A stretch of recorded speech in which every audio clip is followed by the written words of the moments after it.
Hey there, everybody. How's it going? There's a lot of myths that come about Asia and the East in particular, but really and truly Korea. And one of the ones that I wanted to go ahead and debunk today is this idea that Asian skincare and Korean skincare in particular is much better than Western or American skincare. It's actually not.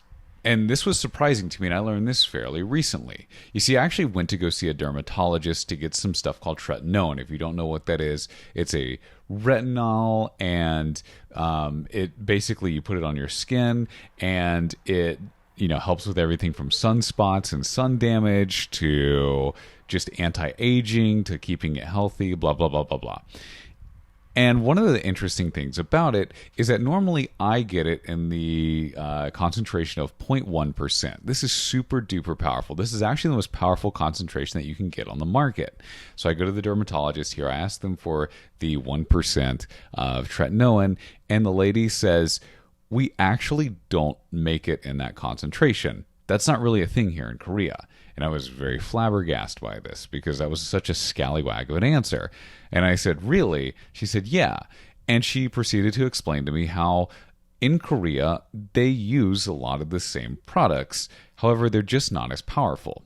So I got my tretinoin and it wasn't exactly in the concentration that I wanted. And I started doing a bunch of research about this over the past few days. So this is actually very interesting, is that they do use skincare in Korea a lot better and a lot more efficiently than we do in the States and in particular America and also in the West. However, their routine is very different. So they start at a much younger age, right? Even in high school and sometimes even earlier than that, people here start to moisturize. They start to use retinoids. They really start to use sunscreen, which is a big one that a lot of people neglect in the West. You see people that have more fair skin, whether it be white people such as yours truly, or a lot of East Asians like Koreans, Japanese, Chinese, tend to have more fair skin and actually sunburns a lot more easily and can get sun damage. So it's very ingrained into the culture here to start taking care of it from a very young age. On top of that, lookism, I guess is the right word if you want to call it that, and just really your overall appearance, there's a lot more emphasis on it here than there is in the West. So skincare is a very, very big part of that.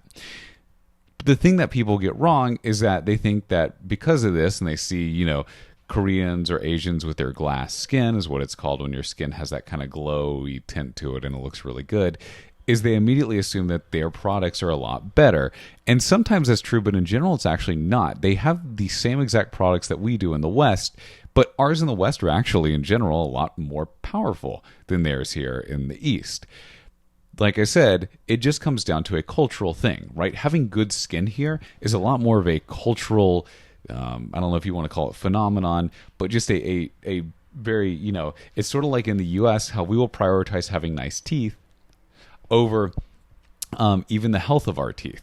So we might not get cavities filled, but we'll get braces at a lot younger of an age, right?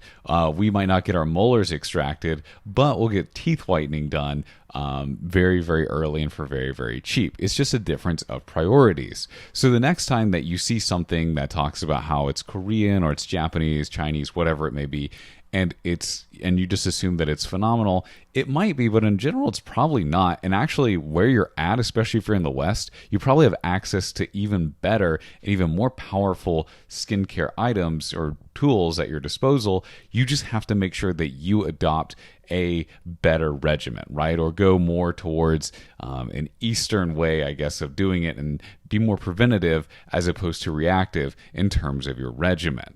And I think this goes for a lot of different things. However, skincare in particular, I feel like I just see this all the time, right? It's almost more of a marketing ploy. And I'll also give you one last little thing, which is that a lot of the skincare here is actually from the West and from the U.S. in particular.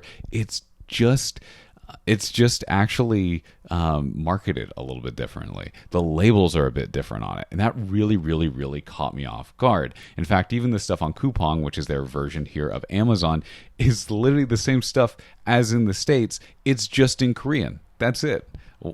I mean, that's it. And that's CeraVe, Dr. Whatever, I don't even know what it's called, Dr. Scholl's, whatever. Anyways, point being, It's all the same stuff. It's just marketed slightly different with a different skincare regimen. Thanks for watching my video. Keep that in mind. Have a nice day.